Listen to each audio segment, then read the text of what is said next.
Um, David asked for that. And then if you have something you want me to do today, please email me. Email me while I'm doing this list. Let's see, what day is it today? Monday, right? It's 3-6. Are we in the fourth week already? We are. Oh my God, it's gonna fly.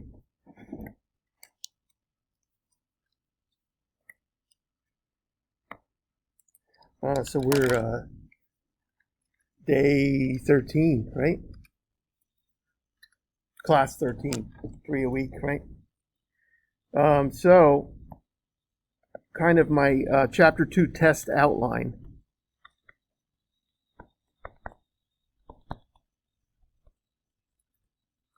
I'm definitely thinking 2 problems with algebraic limits.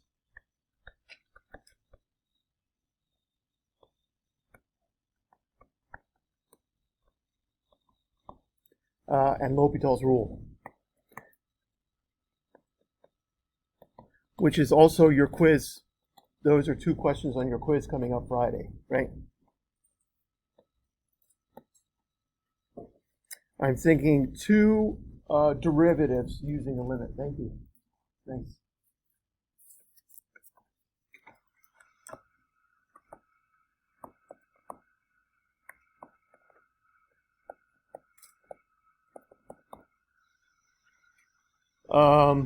I am thinking of at least 1 continuity problem.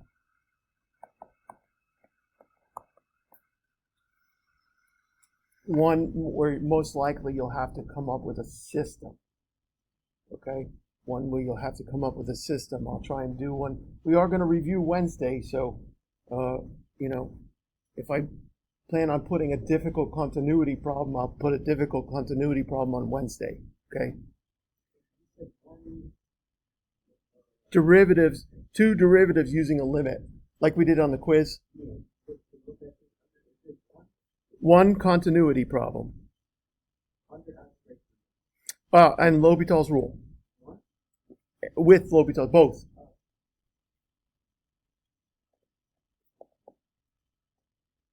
Let's see.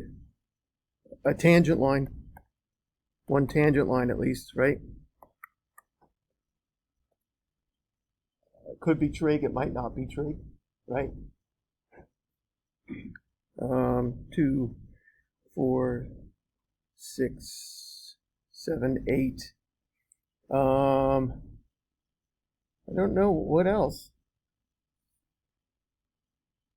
That's what I'm thinking right now. How about that? That's what I'm thinking about right now. And then I still got a couple of classes if I want to add something else to it, right? So our schedule right now, Monday, Wednesday, Friday, Monday, Wednesday, Friday, right? This is our chapter 2 test. And this is going to be quiz. We had 6 quizzes already, right? So 7, 8, 9, and 10. And the test is basically the next quiz. A function with using a limit, a tangent, another tangent line, right? A L'Hopital's rule, and a continuity problem, right? So today we're doing 2-5, Wednesday 3-2, Monday 3-3, and then that means right after this first test we start the chain rule.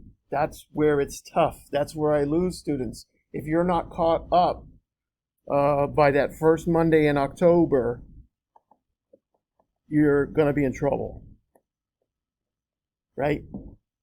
So we want to make sure, even though you're going to be a little burnt out after the test, that you're still getting caught up on everything so that you're ready for the chain rule, okay?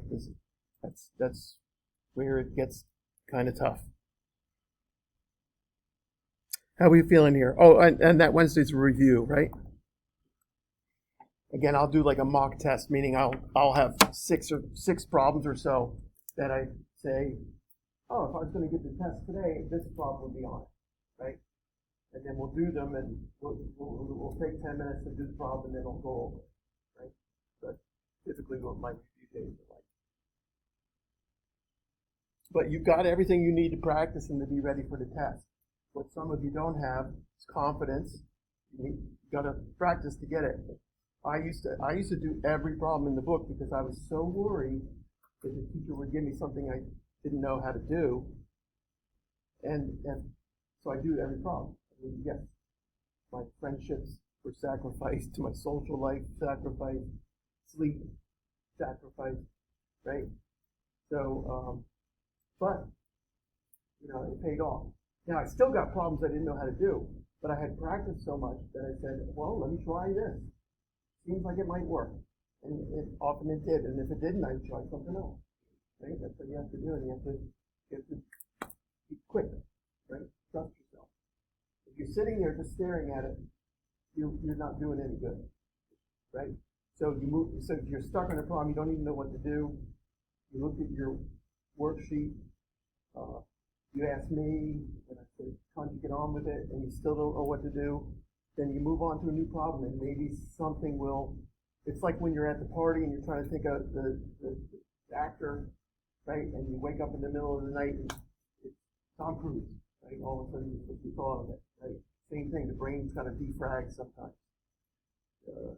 So you don't want to be sitting there doing nothing during a test. You should be writing the whole time. Okay. Any questions for me?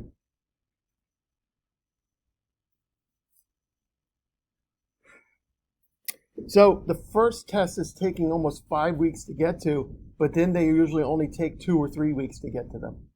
So just so you know, once we open that floodgate, it's just going to keep pouring out, and the tests get harder as we move on, more difficult. So you want to make sure you're practicing.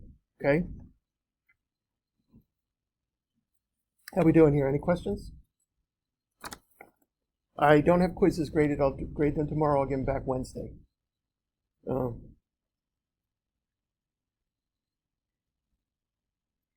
Okay. Let me do 47, right? David, yes? Anyone else got homework to give me?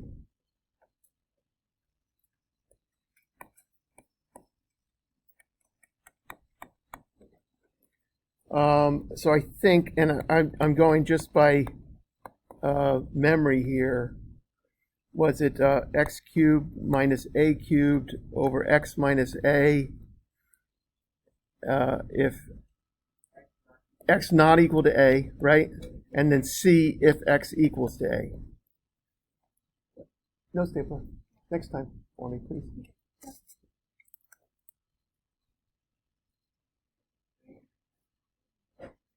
I typically don't give homework back. I look through it and I say yes or almost or no. And then, once I give you the first test, you'll also see homework average. If I can finally get caught up on everything, I will start to give homework back. But once I post your test grade in Blackboard, I'll also post your homework grade and your quiz average and everything, right? When I get closer to the end of the semester, I'll be able to predict for you what you need on the final to get an A in the course, what you need on the final to get a B in the course, what you need on the final to get a C in the course. If you pass the final, you pass the course. So you could fail everything and pass the final, and I'll still pass you. Some students take longer, that's all. The worry is, if you get a C in Calc 1, how well are you going to do in Calc 2? Not very well. All right? So we don't want to be missing 30% of the material moving forward, right? So just something to think about.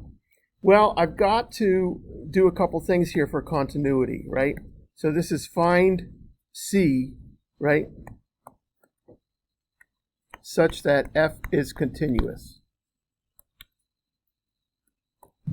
So I have to connect at what x value? I have to make these two graphs connect at what x value? At a, right? So obviously at a, right, I'm just going to get c.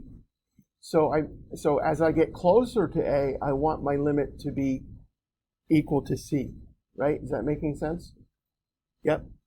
So I want to look at the limit as x goes to a of x cubed, thank you, a cubed over x minus a. Right, so this is my second step. And I think, did I graph this for you on Desmos last week? Friday? And so you saw the graph moving without the hole in it. You can't see the hole. And then you saw the point moving. And then when I got the correct value of a, they moved together. I mean, you certainly should be doing this stuff on Desmos when you're doing your homework, right? So, but I do know that this is the limit as x goes to a of x minus a times x squared plus ax plus a squared all over x minus a, right? It's a little strange to factor like that, but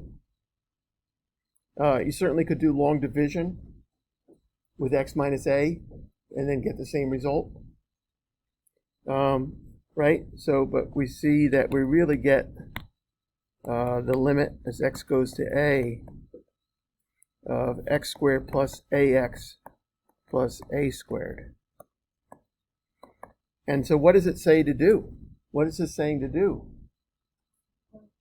Plug a in for x, right? We want x to go to a. And this is a polynomial. There's no problem plugging in some variable or some number, right? So I get what? A squared plus a times a plus a squared. So I get 3a squared, right? So what do I want to happen for continuity? I need step 1 to equal to step 2, right? I need the results from step 1 to be equal to the results at step 2, right? So step 3 says, well, c better be 3a squared, right? And then the conclusion, of course, right? With c equal to 3a squared, the function is continuous.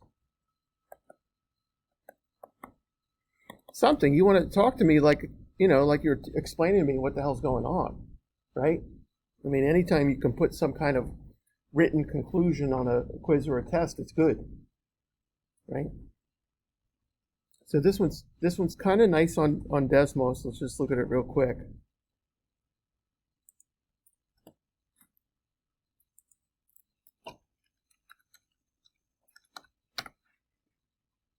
Oops.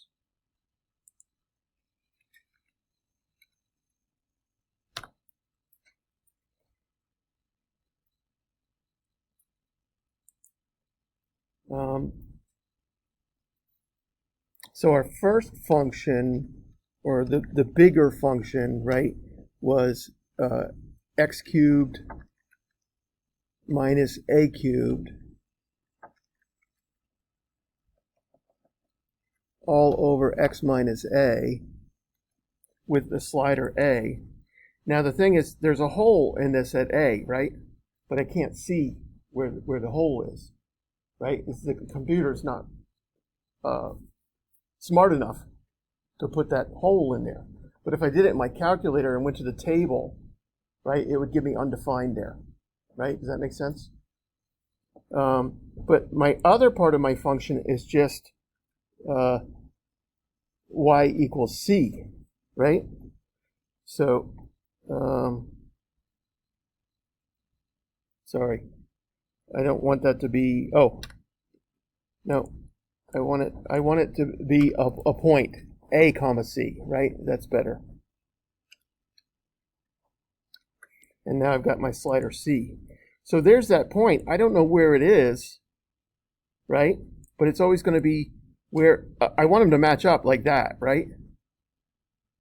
Yes, I'm trying to get them to match up. But now that I know what c is supposed to be, which is 3a cubed, right? Now look at what happens when I change my function. That point, oops, oh, that's cool.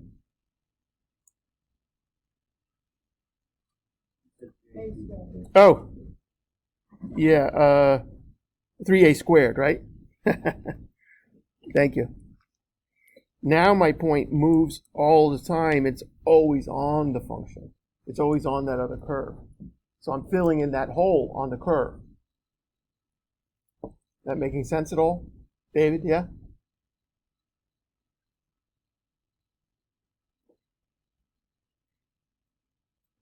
Continuity seemed a little weird at first. It's getting better though. Am I right? You're starting to understand it a little bit more? You just got to fill in the hole. Make sure it's a roller coaster that Kelvin, morning. I didn't say good morning to you. Make sure that thing doesn't fall through the hole. There's no hole. Patch it. Put the manhole cover back on it, right? Nice. We're ready for 2.5, I think. Yes? Right? No one else had questions for me, am I right? It's the other class, I think, that sent me. Oh, Hosma sent me one. Thank you. Sorry. I'll do that first. Question 25 of the homework you just handed, right? Hosma?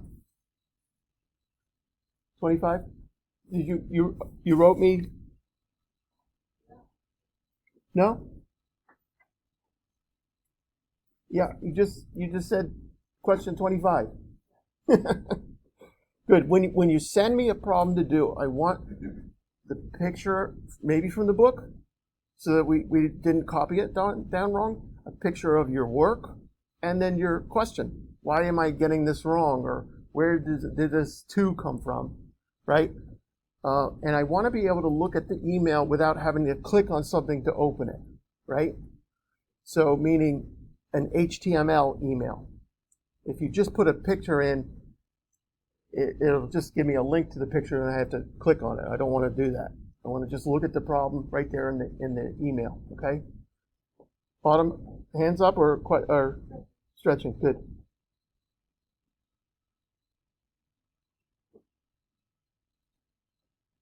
Okay, nice.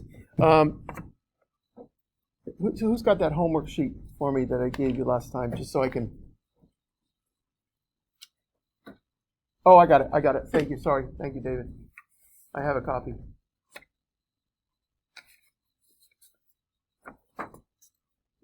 Uh, 25. Hosmer, what section?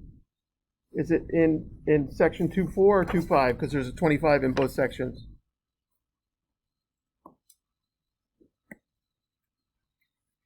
Is it continuity or is it just a limit? Yeah, limit. Okay, I got it. So this is this is section 2. This is section 2.3, number 25. And tell me if I'm doing the right problem here. The limit as u goes to 2 of square root of 4u plus 1 minus 3, all of that over the quantity u minus 2. Am I doing the correct one? Nice. Good. What do you see here? You see fractions? No. I mean, there's one fraction, but we like that. We want to always have a one single fraction completely factored. Do we have any factoring to do here? No. Sometimes you could say, well, that's the factor, right? Right? So factoring done. Do you see a radical? So guess what? I mean, I'm sorry that it's always the same 3 types of problems, but at least that's good in that, it's not 800 types of problems. So we're going to work on that function with a conjugate, right? Morning. So conjugate, we need square root of 4u plus 1, that quantity plus 3, and all over itself. Hosma, did you start there? Okay, good. So upstairs, I get 4u plus 1 minus 9 all over u minus 2 times that conjugate. And you can kind of see what's going to happen. I'm going to get a factor of u minus 2. I better. If I don't, like, something's going on. Michael, morning. So I get 4u minus 8 over u minus 2 times that conjugate. So I can factor out a 4 here, right? And there's my factor that I needed to cancel. Osmo, do you see what possibly was your mistake? Yeah, good. And that's the thing is, every time we do one of these things and we get it wrong, and then we figure it out, we want to remember, right? We want to keep that. Like, you got your, yeah, thanks. It's almost over. This mask thing is almost over. And then we'll just have to keep getting a shot every year. Like, do you all get flu shots? Yeah. My chimney had the flu the other day. It's a joke. Chimney, flu. All right, you don't understand. It's fine. As long as you understand the math, I don't care about anything else. So 4u plus 1, all plus 3. So now I can plug in the u is, what was it, 2? So I'm going back to my limit, right? The limit as u goes to 2 of star, and that's a star, is 4 over square root of 9, all plus 3, right? I didn't plug in the 2. I could just do it in my head there. So what do I get? 4 over 6 or 2 over 3, right? Osmo, is that okay? Nice. Anybody else still have homework for me? Homework due today? Homework would be due every Monday. Quizzes every Friday. Yes, Daniel. Can you go back to number 37? Yeah. How did you go from? Thanks. No problem. No problem. Next time. Go ahead. How did you go from the limit of x over a that equal the 3 is? Yeah. So the first part here, right? Right. In fact, is the fact is okay with you, Dan? Yeah. Yeah, good. So there it is. That's the leftover piece I have. And I'm letting x go into a. Well, it's just a polynomial. Just plug in that number a, whatever it is. It could be 3, could be 7. Right? So I just plug it in. So a squared, a times a, and another a squared is 3a squared. Yep. Question? Sonia? Oh, back to the one with the U? With the me? With the U. Yeah, talk to me. What's up?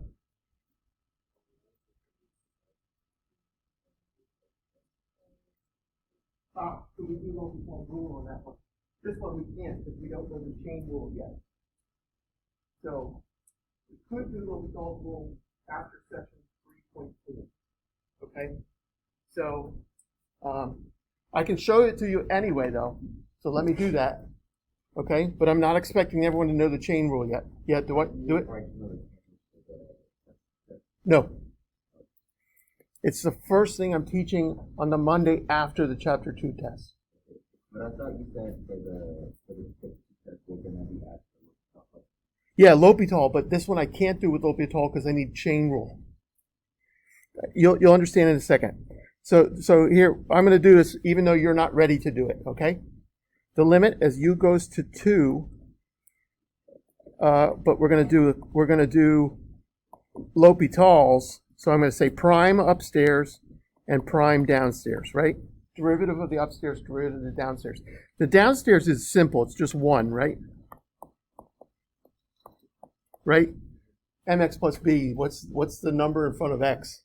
What's the number in front of u? What's the coefficient, right? Upstairs, the 3 goes to 0, but the square root goes to 1 over 2 square roots, right? Times the derivative of the inside. So what's the derivative of that inside function there is 4. That's chain rule. Derivative of the outside function, keep what was inside, and then multiply that whole thing by the derivative of the inside. And so we get the limit as u goes to 2 of 2 over square roots of 4u plus 1. And of course, we're going to plug in that 2. We get 2 over square roots of 9. That's 2/3. So the piece, right? So when I give you one of the L'Hopital, I'm going to make sure the chain rule is not needed, right? How do I do that? I just make sure the inside function is a function of 1x. If it's 4x, then you got to do the chain rule. So again, that's going to come after 7/2. Okay.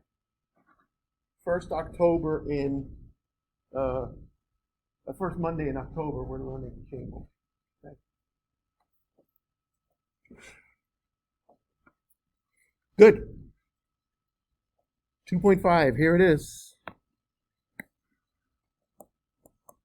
So we're talking about limits involving infinity.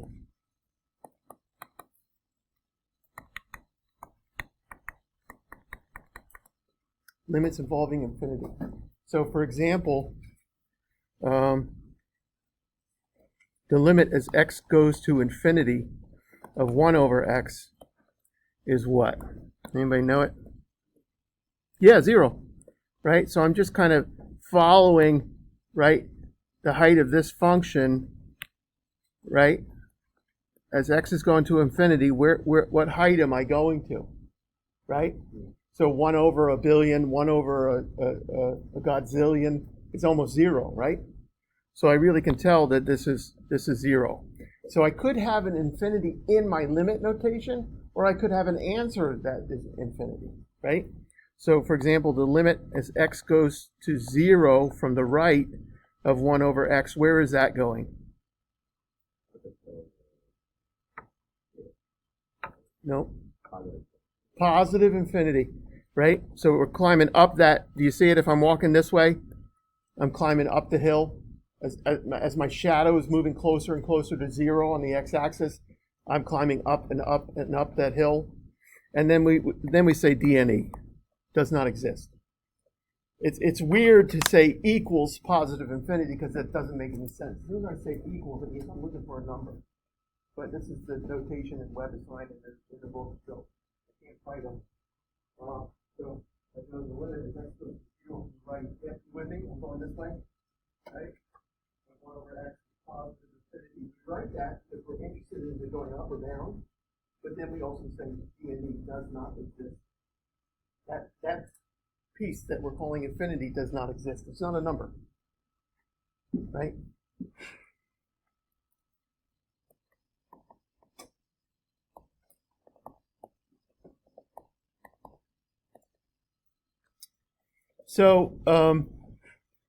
But we have a couple of tricks. Of course, one of them is graphical.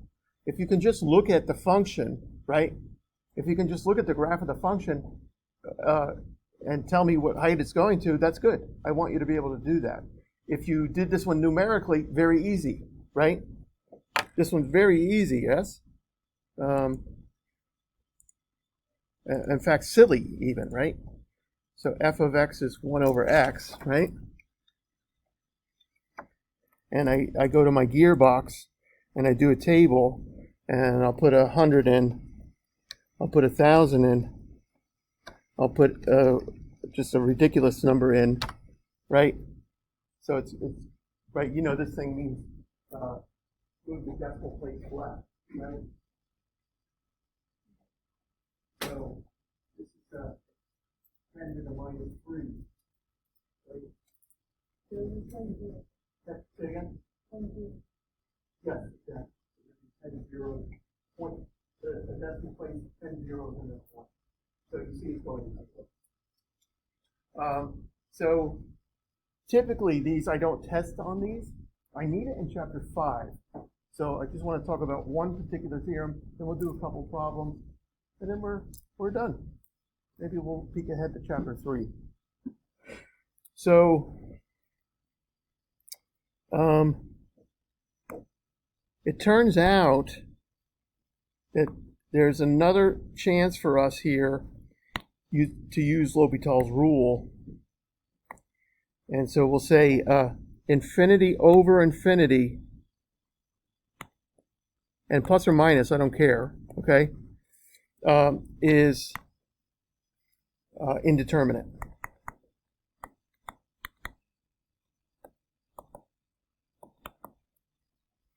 indeterminate. So meaning 0 over 0 is, right? 0 over 0 is 2, right? Is also indeterminate, right?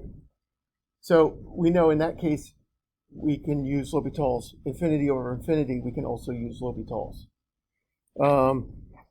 So I should be able to notice that if I have a 0 over 0, it's the same thing as me switching it to 1 over 0 over 1 over 0. So I took the reciprocal of the numerator and put it in the denominator.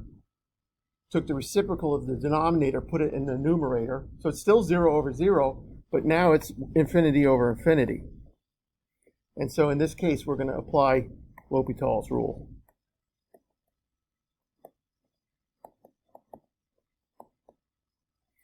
So for example, the limit as x goes to infinity of x cubed minus 8 over x minus 2. We know this one algebraically, right? We know how to do this one algebraically, right? Yeah. So I just factor and then cancel, but then I still have an issue with this, right? So it doesn't help me. In this case, I have to be thinking of, and we did this in pre-calc. Ever do this in pre-calc?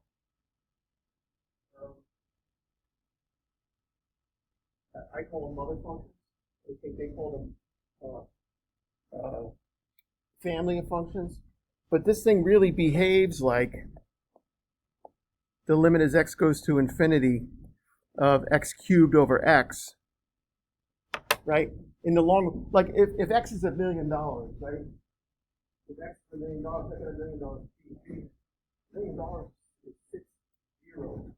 Cubed is what? Well, 18 zeros. That's one followed by 18 zeros. So in the long run, I don't care about losing $8.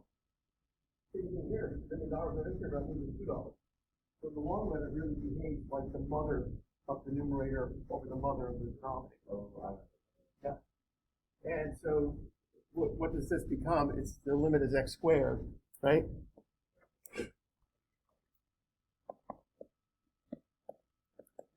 And we know what x squared looks like in the long run, right? Where is it going? As I move to the right, it's going to infinity, right? So the easy thing to remember in these infinite limits is that if the numerator dominates, if the mother function of the numerator is bigger than the mother function of the denominator, then it goes to infinity, right? So if we did this one with L'Hopital's, right, of x cubed minus 8 over x minus 2, but we primed each of them, right, got the derivative. I'm now doing the limit of what? 3x squared over 1. Yes? And where's that going? Infinity, right? Again, if the numerator dominates, it goes to infinity. What if the denominator dominates? It goes to 0. In fact, we're gonna keep this in mind. The limit. Autumn, you okay? It's okay. Just making sure. So the limit of x, 1 over x to the n, right?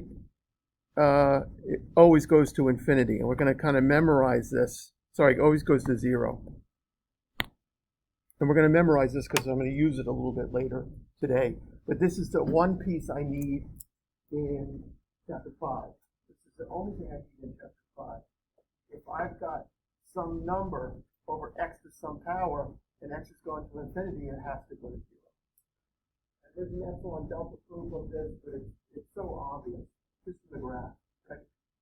So obvious from the graph that we don't need to think about it, right? But what happens if the numerator and denominator have the same mother function, right? That's what we want to look at. So the limit as x goes to infinity of, let's say, 3x squared minus 2 over x squared plus 5x plus 1. So this is our horizontal asymptotes in pre-calc class, right? Horizontal asymptotes in pre-calc class. The way I thought it was, this thing really behaves like 3x squared over x squared, right? It's a mother function, right? And then the x squared cancels, so it really behaves like 3. This is a horizontal asymptote at y equals 3. Right? You remember doing that? But we're going to do it with L'Hopital's, and then we're going to do it with that little theorem we already had. So this is the limit as x goes to 8 of 3x squared minus 2 prime over x squared plus 5x plus 1 prime, right? These are both easy, yes? Upstairs, what do I get?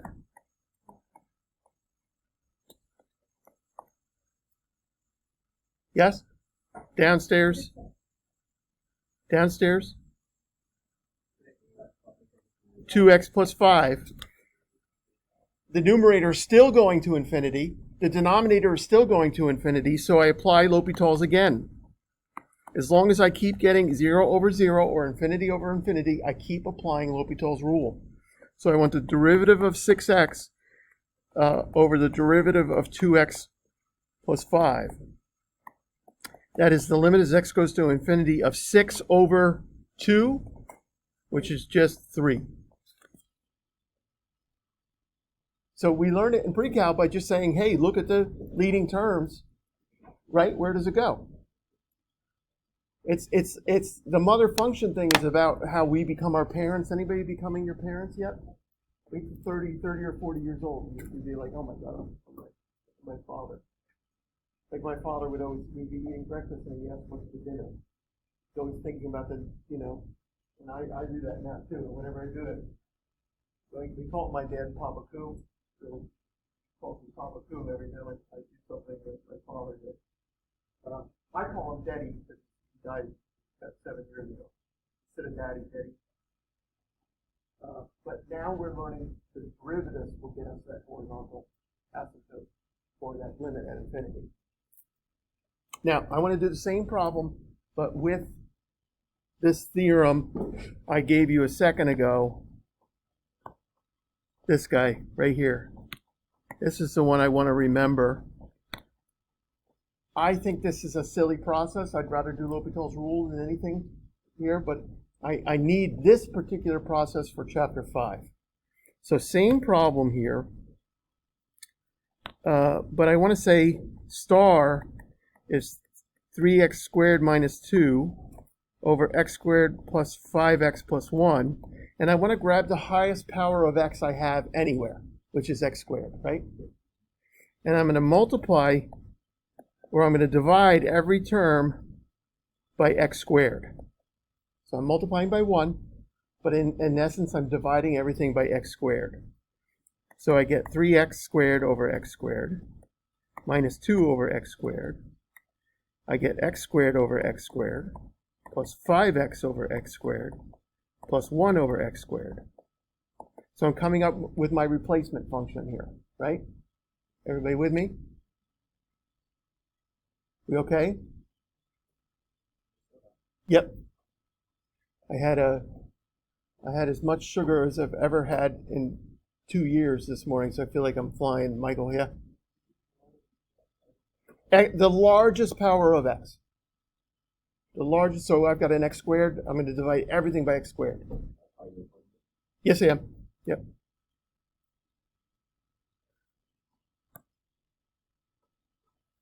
So I see what happens, right?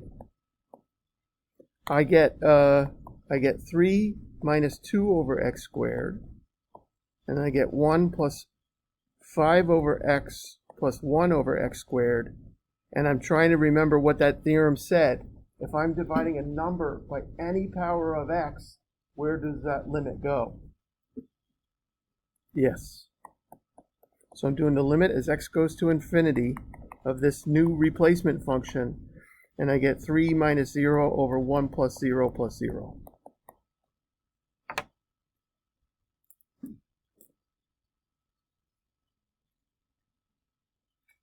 So this is kind of their algebraic way to do these limits, right?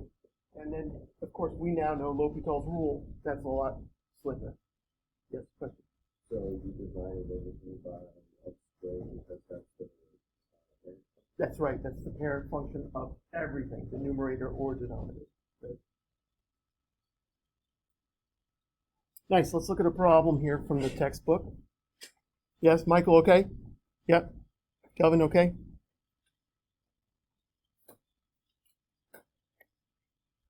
Let me open up this textbook. Where do I need to go? WebAssign? Yeah.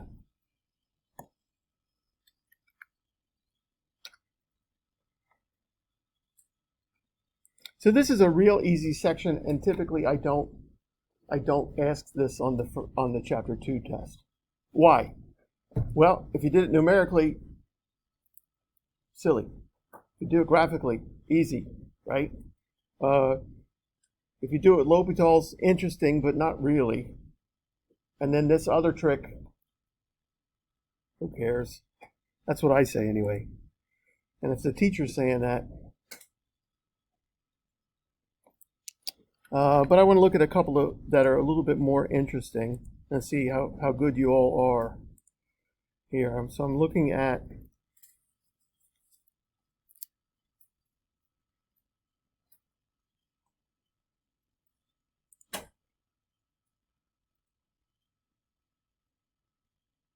section 2.5. And we're done with chapter 2, by the way. You can see we already did 2.6 and 2.7.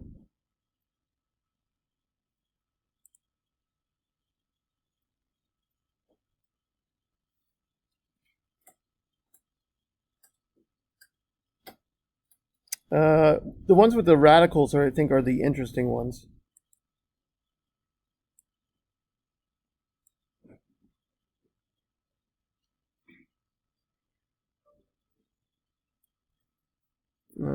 So you see we did something like number 30. Can you see that all right? Can you see number 30 okay? What's the mother function upstairs? 4x cubed, and the mother function downstairs is 2x cubed. So they can, and that everything else goes away. So I get a horizontal aspect of 2 or a limit of 2. Right? Straightforward with them.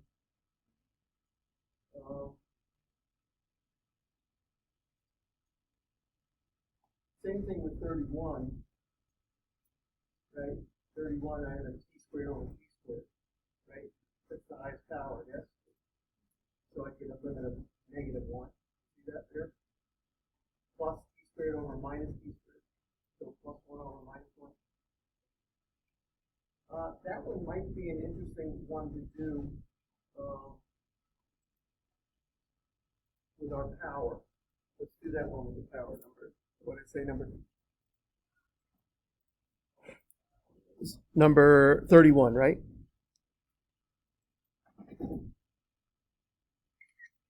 So with the powers, this one is a little bit interesting. So this is 4.5, number 31. And I've got the limit as x goes to infinity. I just, they use t, right? Of what? Square root of t plus t squared over 2t minus t squared. So what's my highest power of t? T squared. So I'm going to divide everything by t squared. So divide by t squared, divide by t squared. Oops. Right. Divide by t squared, divide by t squared. And the interesting thing is I got to get that t squared into the radical, right? So the question is, what does t squared become when I put it inside the radical?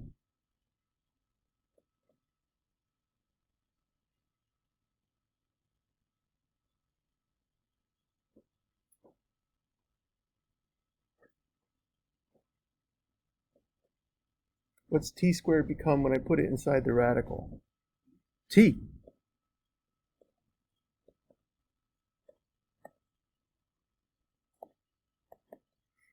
So I actually had it wrong before. I said the limit was going to be 1. It's actually 2, -2, right? So these t squared cancel, right? These t squared cancel. This becomes 2 over t, not 2 over t, right? Yes, you agree?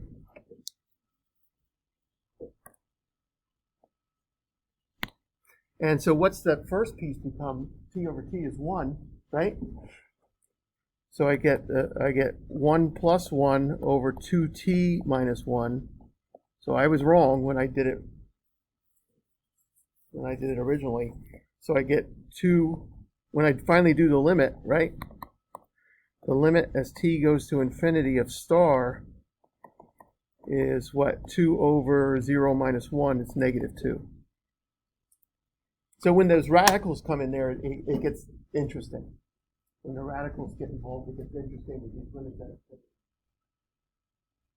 are So if I've got a square, so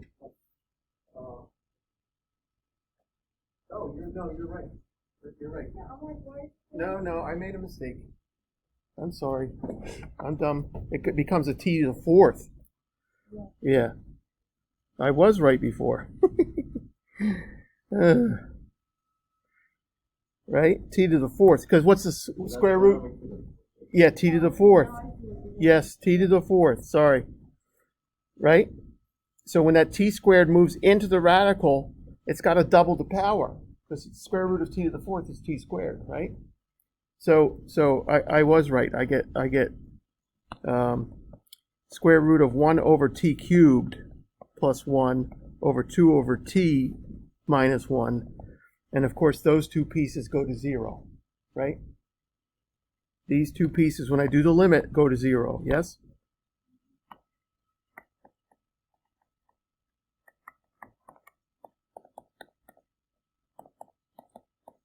My bad. Let's do another one, though. Let's do another one, make sure we're okay with it. I want one with a single radical, like 39. 39 is good. So the limit as x goes to infinity, right? So this is kind of a Calc 2 concept here, because what do I get originally if I just let in 39 go, right? If I just let 39 go, x goes to infinity. This is very large, right? The square root of infinity is still very large. Minus infinity, right? 3 times a very large number of infinity, right? So when I get infinity minus infinity, that's another indeterminate form. Infinity minus infinity. There is more than one size of infinity.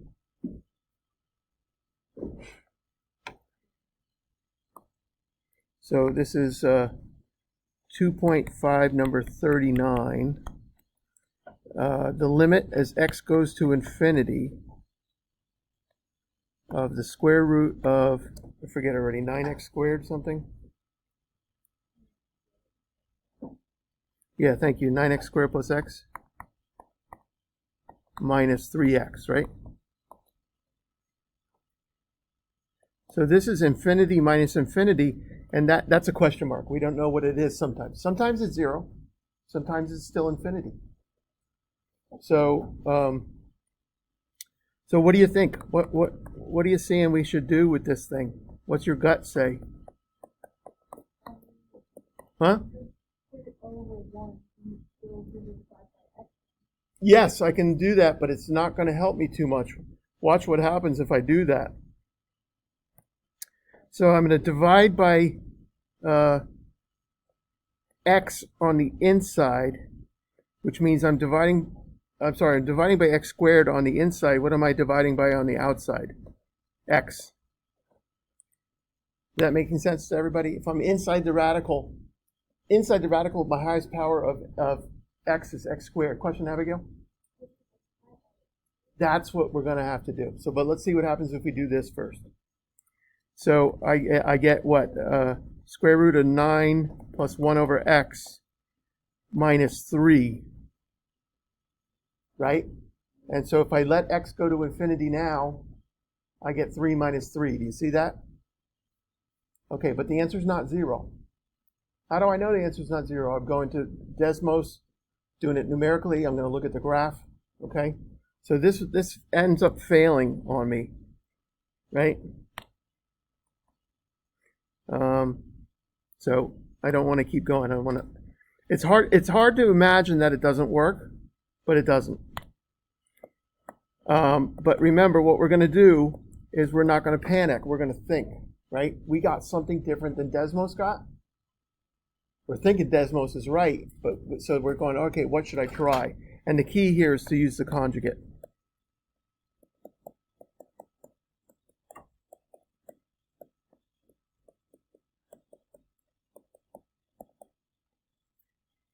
So the downstairs is not going to change, right?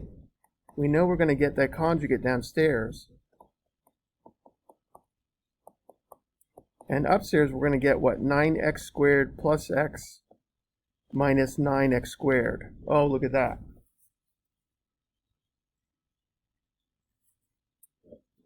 Yeah, so now I'm going to do what Autumn said.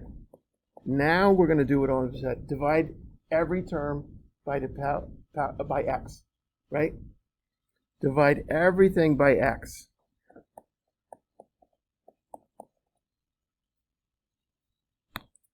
So I get x over x upstairs. I get square root of 9x squared over x squared, right? Because when I move that x into the radical, I got to double the power.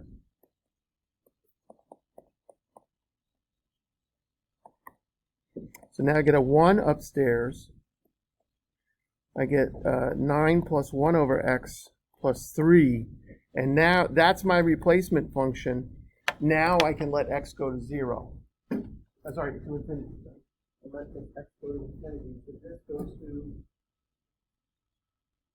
0. And then I got 1 over 7.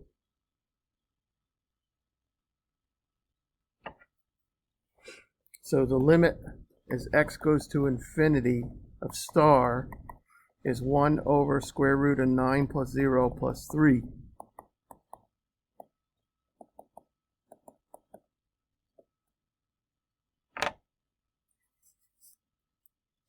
Kind of strange. All I need you to think about, though, is look at the graph, do the table, right?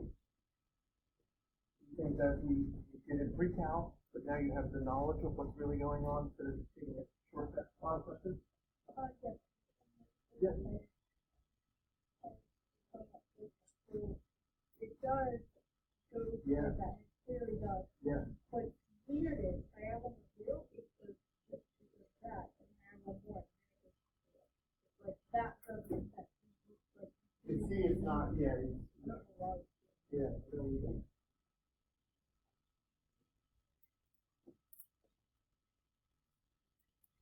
So I think there's one question that I had like this in fall 2019, but I don't plan on putting this on your test. All I care about doing it is, one, to have the thought of what's going on, and that I need it in chapter 5. Okay? Question? We all right? Yes? So the reason for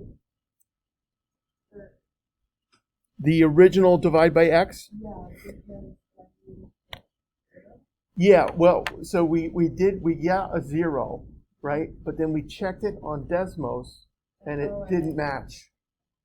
So the gut is good. I mean, so I could say it like this. This is the whole idea about just dividing by x right away. What's the mother function of this first piece? 9x squared, right? 9x squared. And then what's the square root of 9? 3, right? Square root of x squared is x. So I get the 3x minus 3x. And again, the issue is sometimes infinity minus infinity is 0. So when we did that divide by x the first time, we got one possibility. But it turned out to be incorrect. Yeah. But the basic rule is when you see a radical, right, you're thinking conjugates. And so we've only done 3 problems all semester, right? Factor, conjugate, LCD. That's what we're thinking about every single time, right? Nice. If you wanted to try a couple of problems in section 2.5,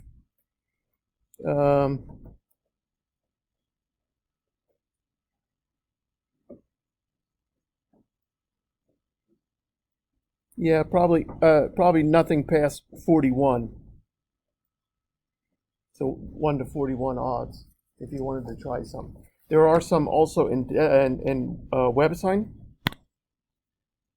Home. What?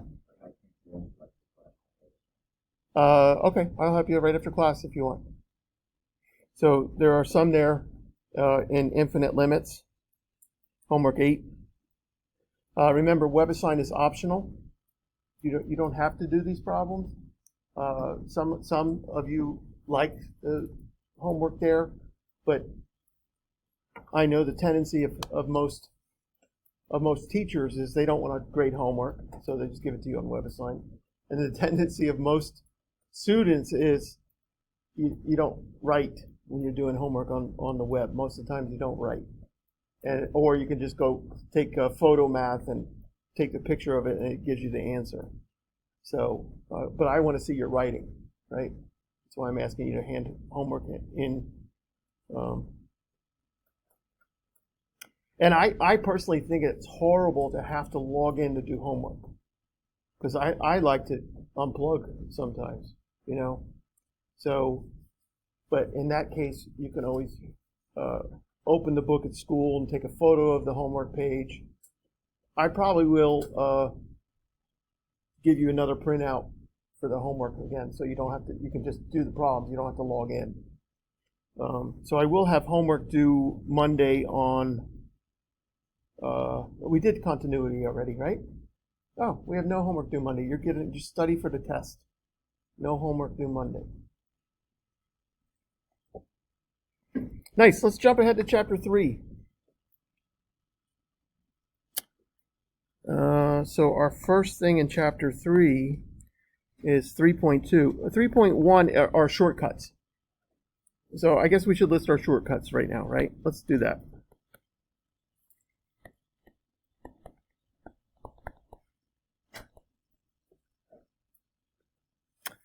We said if y equals c, a constant, right? Like 7, y prime is 0, right? Anytime you take anytime I'm asking for the slope of a horizontal line, it's always 0, right? If y equals mx plus b, y prime is m, right? Just the slope. And it's weird sometimes you'll get like x over 3 and I'll ask you for the derivative and you'll be lost. But all you have to do is think of that's 1/3 x.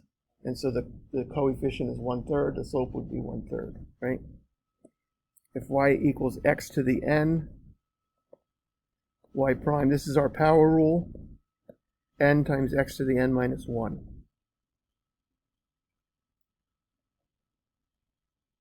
Right? So there's a whole bunch of these. So y equals square root of x is x to the half power. That is a power rule, but maybe we have y prime memorized anyway, 1 over 2 square roots of x, right? Y equals 1 over x is x to the minus 1. Again, that's a power rule, right? That's x to some power. But I'd rather us to have it memorized minus 1 over x squared. But of course, you can use the power rule on these if you forget it. But, you know, these are a bunch of good ones to have on our formula sheet, right? Y equals ln of x gives me y prime is 1 over x, yes? Y equals e to the x gives me y prime is e to the x. The only base I use is base e. So in the book, there are problems with base 2 or base 5 or etc. So I guess I should give you that. If y equals b to the x, y prime is the ln of b times b to the x. I don't give problems with this one, okay? I don't use that one, but it's in the book, so in case you see one in the book.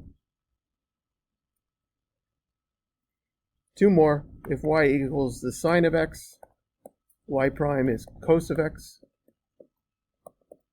And if y equals cos of x, y prime is negative sine of x. And on that one, we have the alphabet circle.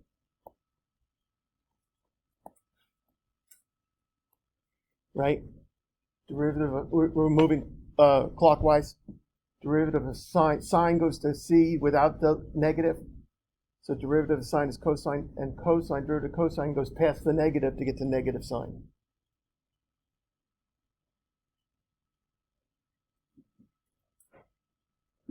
So everything in 3.1 involves shortcut derivatives. So meaning we're not going to ask you anymore to get the derivative as using a limit. From now on, we're only taking shortcuts. This list so far.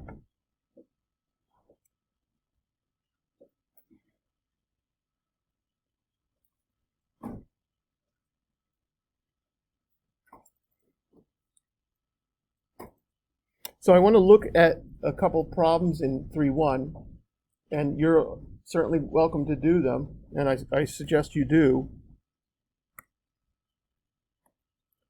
So in 3.1,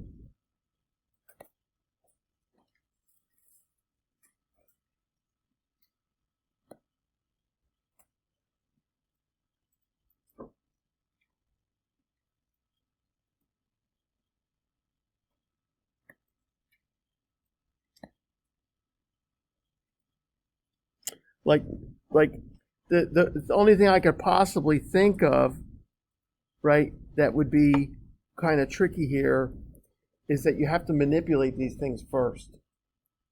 So number 22, I'm going to do something called divide and conquer. We've got rad x plus x all over x squared, but I'm going to split the fraction into two fractions, right? So rad x plus x.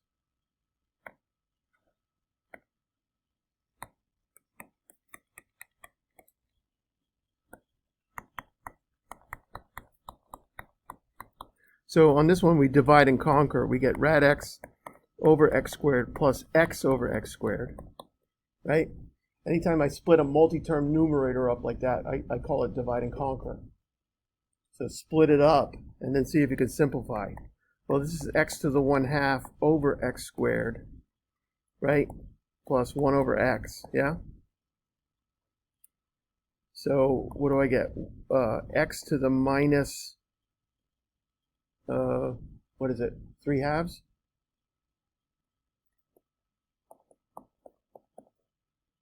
You agree? Usually we move things toward the larger exponent, but because we can see that these are both power rules, we want the x to be in the numerator. So x to what power, right? So I get now I can get my derivative.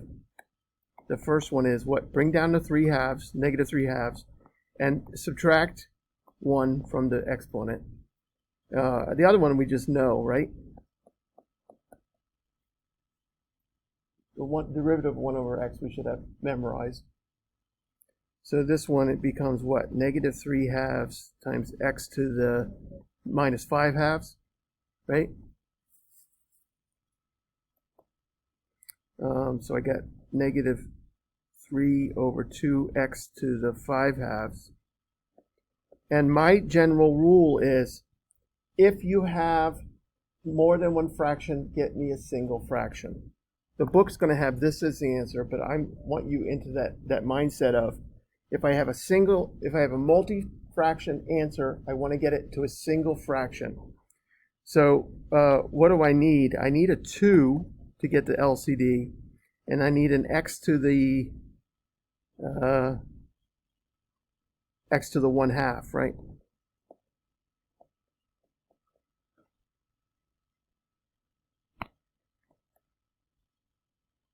You with me? So now I know downstairs I've got my 2x to the 5 halves, right? Please be double checking me because I'm a little bit,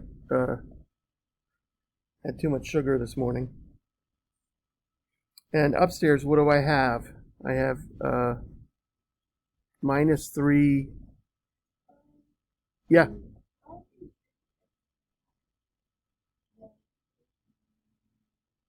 Right, but x squared is what's 2 plus 1/2 though? 5 halves, right? So yeah, it is x to the 1/2, right? You agree? Yep. So 3 minus 2 square roots of x here. That's better. And I like taking that negative. So 3 plus 2 rad x all over 2x to the 5 halves. And there's my y prime.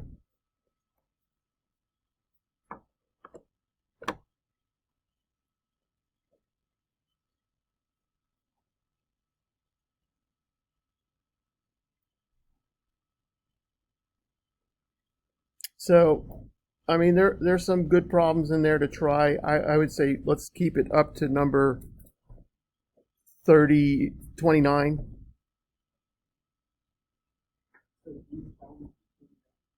Yeah, odd problems up to 29. I'm still working on getting you odd solutions from the publisher. They said they have it in Appendix J, but it's not showing up. But of course, we know how to check derivatives on Desmos, right? We're going to write the original function.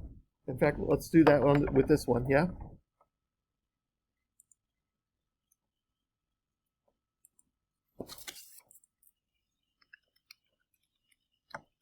I mean, I would be really pushing the publisher if he didn't already know how to check things. But we do. So I had f of x equals, what was it? Help me. It was square root of x? Yeah. Square root of x plus x upstairs. Right, all over x squared, right? Now, I'm not that interested in seeing this function, but I can tell it's always decreasing. Do you see that? Draw in a bunch of slopes for me. Draw in a bunch of skis, right? Draw in a bunch of skis. What do you think of these slopes? What kind of number are we talking about? Yes, and all negative. Right? And look at my derivative, negative. No matter what x, positive x I put in, I'm going to get a negative solution. So let's hide that function, but let's see what the derivative looks like according to Desmos, so f prime of x. So there it is. Notice the derivative is underground. That's meaning it's always negative. Derivative is always negative, function is always decreasing. That's chapter 4. Let's put in my function. I got a negative, a negative 3, was it 2 minus, no, 3 minus, 3 plus 2 square root of x, right? 3 plus 2 squirts of x. Yep, and then divided by 2x to the 5 halves.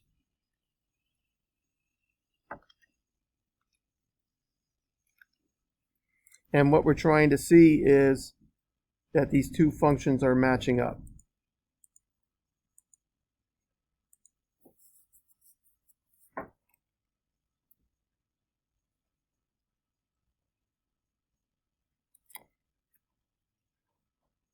Nice. Let's just quit early.